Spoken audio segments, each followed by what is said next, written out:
everybody. This is going to be a read aloud in English. One of the wonderful things that I like about being a bilingual teacher is that I can switch back and forth and reach out to get materials in both languages. I am learning other two more languages, but that's something else. Anyway, yes, I am learning Somali and Italian. Um, I was thinking of reading The Dot. It is a book that has a lot of learning, a lot of self awareness. But I also saw an activity for the art teacher, and I want you to have the background story of what you are really doing. So, this is the book, and the author is Peter H. Reynolds. So, I usually do a picture walk before I read. I look at every page. This book has a jacket, a special jacket. I look at every single thing. Actually, this book also has a little dot here, like a little sticker with information, a website that says there is a dot, the dotclub.org for more information. So I'm pretty sure this is a very popular book for self-learning. Okay. I like that drawing right there. Very simple, something that you can do. I know that. I like the print, the font. That's the different style of writing that they used here. This is something that we start in the end of April, and it's something that I'm not going to be able with you to do with you this school year. And there is the editorial, the Candlewick Press editorial house. So we look at the drawing first. I'm going to do two activities here. ¿Lo ves? Do you see it? Excellent. So I'm going to read to you. Art class was over, but Vashti sat glued to her chair. Her paper was empty. Looks like she didn't work. Teachers always have questions. Vashti's teacher leaned over the blank paper. A polar bear in a snowstorm, she said. Very funny, said Vashti. I just can't draw. I have to change my voice because look at all those emotions right there. We'll talk about emotions in the other lesson in Spanish. There is the teacher and the conversation, and look at that. Whoa, what's going on? Let's read. Her teacher smiled. Just make a mark and see where it takes you. Vashti grabbed a marker and gave the paper a good strong jab. There. Yep, I can imagine some of you, and even myself as a kid, doing that. Let's look at the drawings. Her teacher picked up the paper and studied it carefully. She's thinking. She pushed the paper toward Vashti and quietly said, Now, sign it.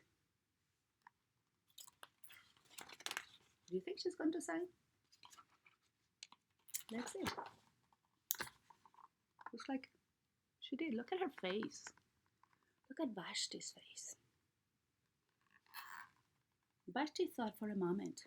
Well, maybe I can't draw, but I can sign my name. Good for you. Do you know how to sign your name? Good. Look at that. All framed. The next week, when Vashti walked into art class, she was surprised to see what was hanging above her teacher's desk.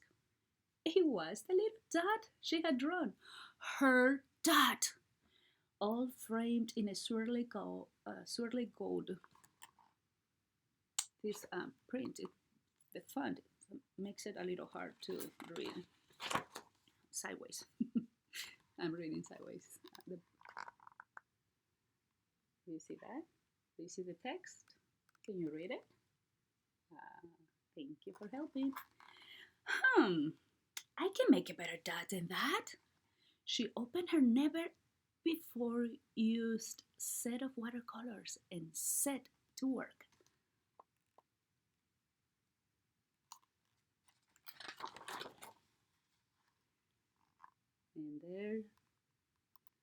she is.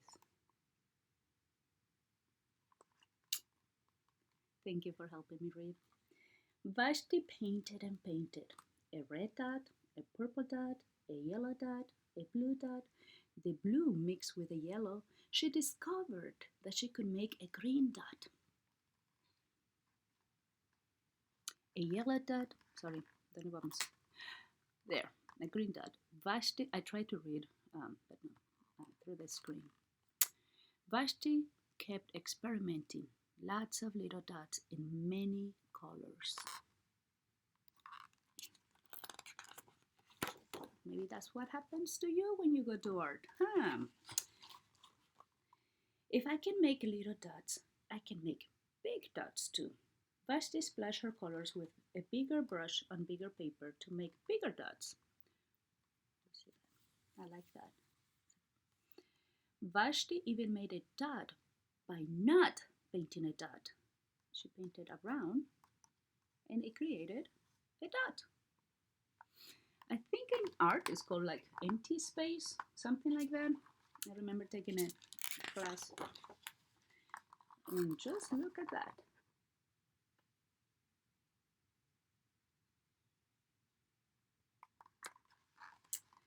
At the school art show a few weeks later, Vashti's many dots made quite a splash.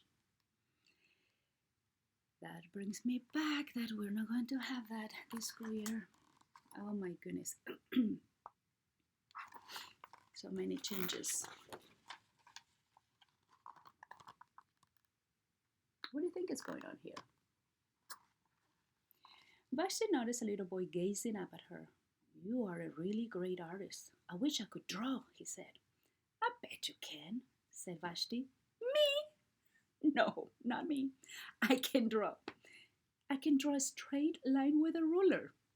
So they're having a conversation. Look at again. Look at the symbols. Sorry. Look at the symbols.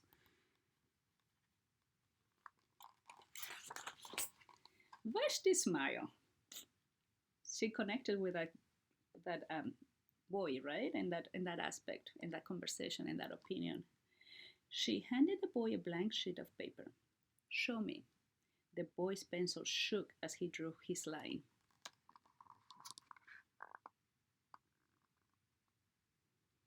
What do you think the boy is going to do? There's his line. Vashti stared at the boy's squiggle, and then she said,